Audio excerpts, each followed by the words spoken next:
आरहत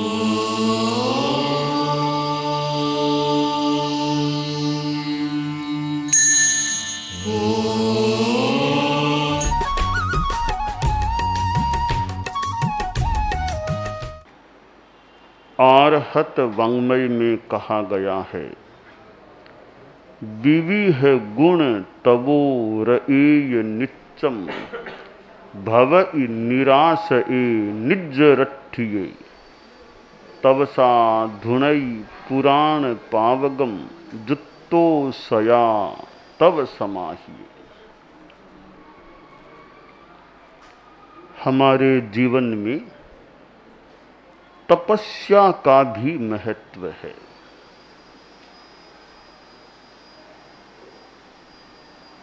तपस्या में विविध गुण होते हैं। तपस्या से मूल तो आत्मा की शुद्धि होती है, साथ साथ शरीर की शुद्धि भी तपस्या से हो सकती है, मन की शुद्धि भी तपस्या से हो सकती है, और वाणी की शुद्धि भी तपस्या से हो सकती है। कई बार उपवास के फिर अगले दिन वाणी भी कुछ प्रभावशाली लगने लग सकती है। मानो गला साफ है, आवाज अच्छी आ रही है। और मन भी शुद्ध होता है। जब अध्यात्म के भाव मन पर उभरते हैं, मन रूपी चित्रपट पर अध्यात्म के वे दृश्य चित्र उभरते हैं, तो मन भी शुद्ध होता है। और तपस्या से वो कुछ शरीर का तंत्र भी स्वस्थ रह सकता है, ठीक रह सकता है। अति तपस्या से तो नहीं, पर मान लो गड़बड़ भी कभी हो जाए, सामान्य तपस्या से उपवास करने से यदा कदा पेट आदि भी ठीक रह सकते हैं। और आत्मा का तो लाभ कर्मों की निर्जरा होने से आत्मा की शुद्धि होती है। साधु को तपोधन कहा गया कि तपस्या धन होता है साधु का। साधु के पास रुपये पैसे हों, वो भी खासकर जैन साधु के पास करोड़ रुपये भी हैं, तो मानो कि एक दृष्टि से वह साधु कोडिका हो गया। साधु अकिंचन है तो करोड़ों करोड़ों करोड़ों के मालिक से भी बड़ा वो साधु होता है। तो साधु के पास कुछ है तो वह कोडिका, गृहस्थ के पास नहीं है तो वह कोडिका। खैर, साधु तपोधन होता है। एक संत पुरुष, जिन्हें संत पुरुष तो कह ही दें, आचार्य पुरुष थे, हमारे धर्म संघ के अष्टम अनुशास्ता परम पूज्य कालूगणी, जैन श्वेतांबर तेरा पंथ के प्रथम आचार्य भिक्षु स्वामी हुए। आगे आचार्य परंपरा चली। अष्टम आचार्य परम पूज्य कालूराम जी स्वामी छापर वाले तेरा पंथ के अधिराजा बने। आज फाल्गुन शुक्ला दूज द्वितीया है, वह उनका जन्म दिवस है। कालूगणी का जन्म दिवस आज है, फाल्गुन शुक्ला द्वितीया। विक्रम संमत 1933 में उनका जन्म हुआ। और श्रीमद् जयाचार्य के युग में उनका जन्म हुआ था। और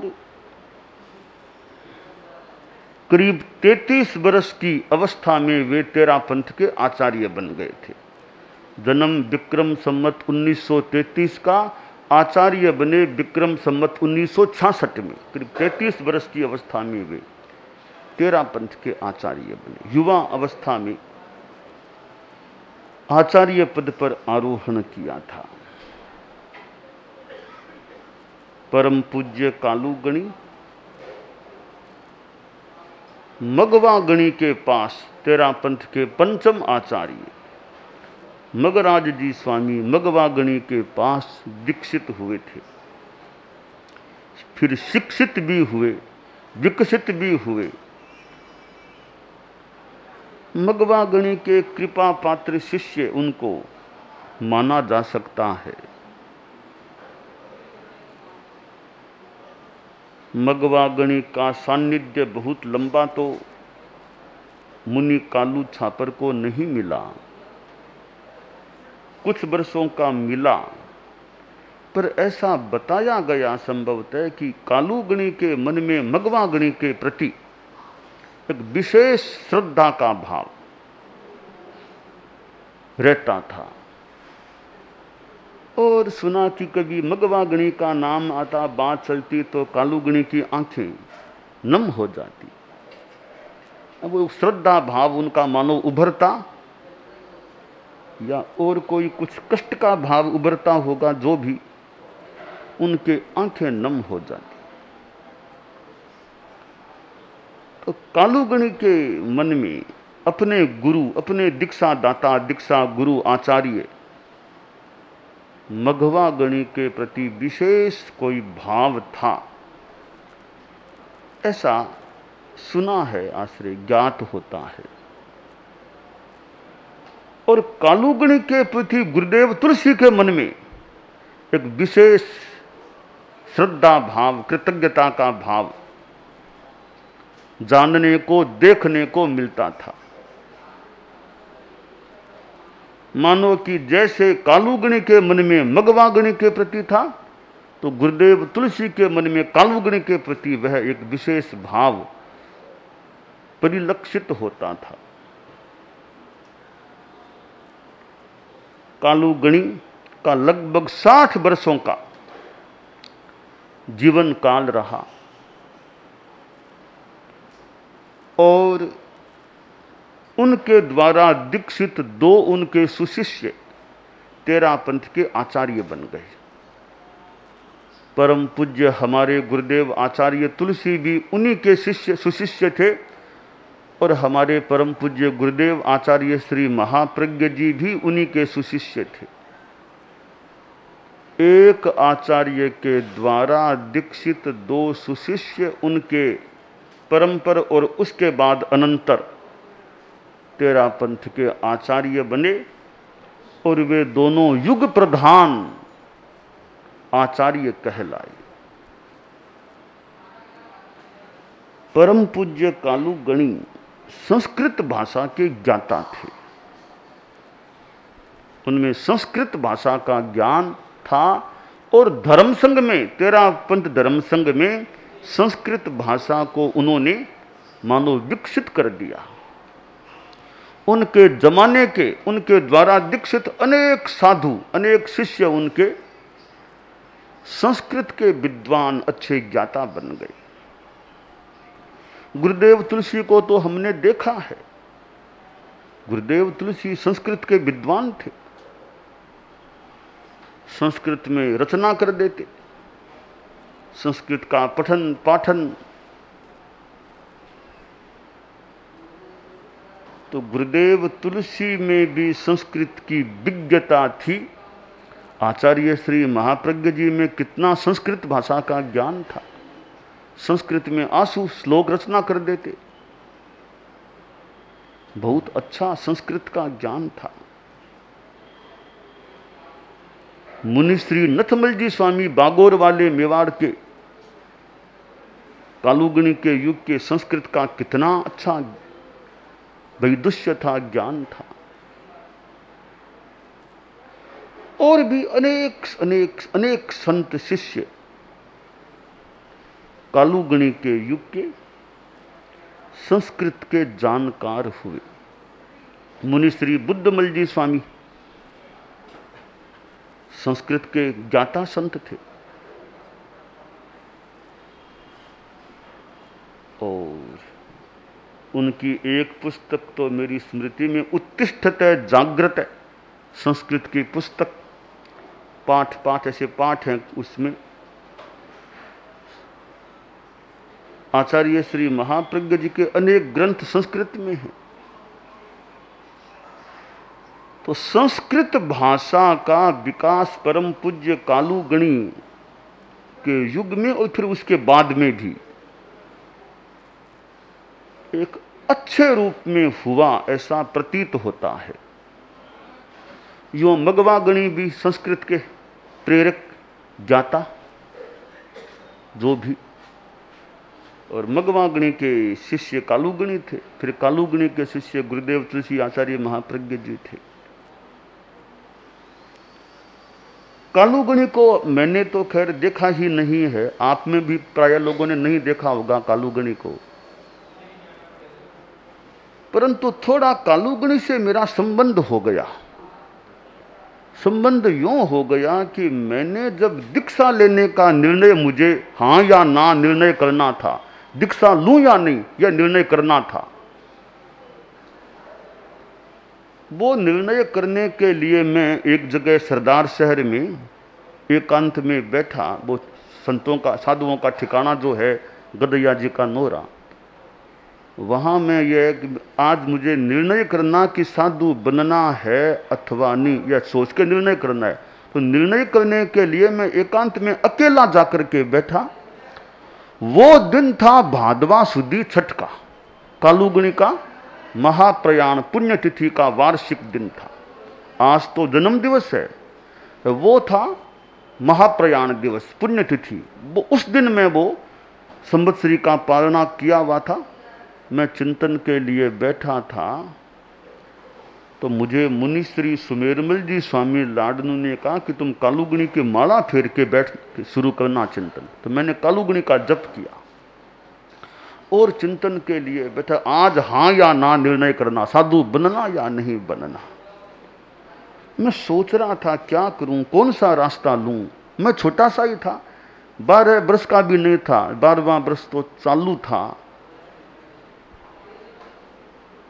ऐसे तो बच्चा था, पर फिर भी सोचना शुरू किया क्या करूं, दीक्षा लूं या नहीं लूं। मैंने सोचा कि साधुपन में तो कष्ट होते हैं, पैदल चलना, रात को पानी भी नहीं पीना, लोच, कितने कष्ट होते हैं।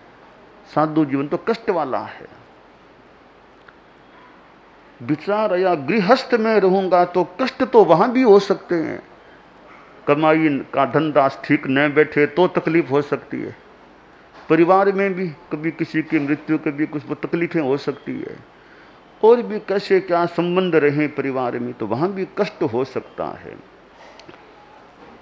तब मन में आया, रे कष्ट तो साधु जीवन में भी लग रहे हैं और कष्ट गृहस्थ जीवन में भी आ सकते हैं, दोनों और कष्ट। अब कौन सा रास्ता चुनूं।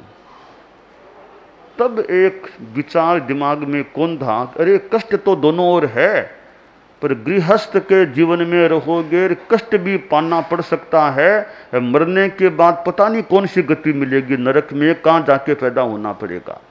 साधु बन जाओगे वहां कष्ट भी आएंगे, क्षमता से झेलोगे तो 15 जन्मों के अंदर तुम्हें मोक्ष मिल जाएगा।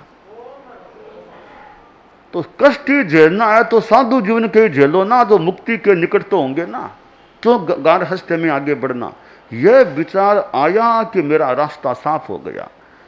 और मैंने वहां बैठे बैठे संकल्प किया, त्याग किया, मुझे जिंदगी भर शादी करने का त्याग है। मैंने वहां बैठे उस दिन वो शादी करने का त्याग, जिंदगी भर शादी करने का मुझे त्याग है। और मेरा संकल्प मजबूत हो गया कि मुझे साधु ही बनना है। फिर आगे की आज्ञा लेने की आदि प्रक्रियाएं सारी शुरू हुई और कुछ महीनों में मेरी दीक्षा भी हो गई। गुरुदेव तुलसी की कृपा हुई, आज्ञा दिलाई और मेरी दीक्षा भी मुनि श्री सुमेरमल जी स्वामी लाडनू के द्वारा दीक्षा भी संपन्न हो गई। तो मैं परम पूज्य कालूगणी को इसलिए याद कर रहा हूं मेरे संदर्भ में कि मैंने जो दीक्षा लेने का निर्णय किया, वो कालूगणी का नाम जपने के बाद वो चिंतन बैठा शुरू किया, निर्णय किया। तो भगवान जाने कोई कालूगणी ने कोई मुझे प्रेरणा भेजी कदी कि यह रास्ता लो, यह रास्ता लो। यह कालूगणी ने कोई कृपा की है, क्या हुआ है निश्चय में भगवान जाने, पर मुझे स्मरण है, जहाँ तक है मैंने कालुगणी का जप किया था, माला फेरी, तो वो माला का प्रभाव हुआ, क्या हुआ, मुझे तो एक बढ़िया रास्ता मिल गया और मानो मैं तो धन्य हो गया, ये साधुपन का जीवन मिल गया। अब मैं क्या, हमारे साधु लोग और भी साधु सत्या धन्य हो गए, यूं ही माने कि ये अध्यात्म का रास्ता मिल गया। संसार में रहते तो ठीक है, कोई छोटी मोटी दुकान कर लेते, कहीं और जाते तो बड़े शहर में कहीं चले जाते, वहाँ कोई धंधा कर लेते, धंधों में रह जाते। यह जो साधना का जीवन वो कहाँ से मिलता। भले बड़े से बड़े उद्योगपति भी बन जाते, करोड़ों अरबों के मालिक भी बन जाते, इस जीवन के सामने बिल्कुल छोटी बातें हैं। करोड़ों अरबों की चीज़ें छोटी है, यह साधना का जो धन है, तपोधन की जो बात है, उसके सामने वह पैसों वाला धन तो बहुत फीका सा पड़ जाता है। तो परम पूज्य कालुगणी ने स्वयं ने कितनों को दीक्षाएं दी है, दीक्षित किया है। और मातुश्री छोगान जी, जो कालुगणी की संसार पक्षिया मां, और एक ऐसे पुत्र रत्न को जन्म दिया। जन्म यानी शादी के कई वर्षों तक संतान हुई नहीं थी छोगान जी के, तो मन में था भी संतान नहीं हुई। एक बार रात को उनको ऐसा लगा कोई बच्चा उनके पास आया, एक बच्चा आया, बोला मां मैं तुम्हारी गोद में खेलना चाहता हूं, तुम मुझे संभाल लोगी ना। छोगान जी बोली बस आओ जरूर, मैं तुम्हें पालूंगी, मेरे पास आओ तुम। तो देखो मैं आ तो जाऊंगा, मेरे साथ में खतरा भी आ सकता है, तो क्या मुझे तुम खतरे से मतलब बचा लोगी? कि तुम आ जा, मैं तुम्हारी सुरक्षा सेवा, यानी जो भी शब्द कहे, तुम आ जाओ मेरे पास। बात हुई, वो बच्चा था वो तो अदृश्य। तो वो कालुगणी के पिता थे, कहा तू आज किससे बात कर रही हो, रात में किससे बात कर रही हो?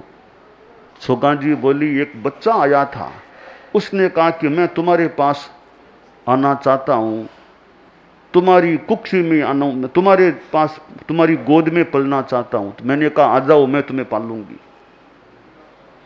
कुछ समय बाद वो बच्चे का जन्म हुआ, कालुगणी का जन्म हुआ। जैसा उस बच्चे ने कहा था खतरा भी साथ में आ सकता है, तो बच्चा पैदा हुआ और वो उन दिनों में छोगान जी को लगा एक कोई राक्षस सा कोई ऐसे आया है, वो मतलब बच्चे को ले जाने का प्रयास कर रहा है। और छोगान जी ने शौर्य के साथ मन उसको पछाड़ने का प्रयास किया, फिर वो चला गया। बाद में ऐसा क्रम आने का काम नहीं पड़ा होगा जो भी। तो ऐसे लगता है कालुगणी का बच्चे का कोई शत्रु भी पिछले जन्म का रहा होगा, तो बच्चे ने कह दिया कि मेरे साथ खतरा भी आ सकता है। इस प्रकार उनका जन्म हुआ था। और छापर की धरा जहां कालूराम जी का जन्म हुआ, जो आज हमारा संतों का सेवा केंद्र बना हुआ है, और जहां विक्रम संवत 2033 में यह फाल्गुन शुक्ला दूज का कार्यक्रम गुरुदेव तुलसी के सानिध्य में हुआ था, छापर में हुआ था। 100 वर्षों का कालुगणी की जन्म शताब्दी का समारोह हुआ था। और उस समय तो क्या माहौल था धर्म संघ में। छापर में कितने ठाणे थे साधु साधियों के। मर्यादा महोत्सव परिहारा में हुआ, फिर छापर में प्रवास हुआ, कितने साधु साधियों का ठाणा वहाँ छापर में था। और उस समय क्या एक धर्म संघ में माहौल था। खैर, तो आज हम फाल्गुन शुक्ला दूज के इस अवसर पर मैं परम पूज्य कालुगणी के प्रति श्रद्धार्पण करता हूँ, और उनसे हमें जो भी उचित हो प्रेरणा मिलती रहे। सब साधना में तपोधनता हमारी बढ़ती रहे। मंगल कामना।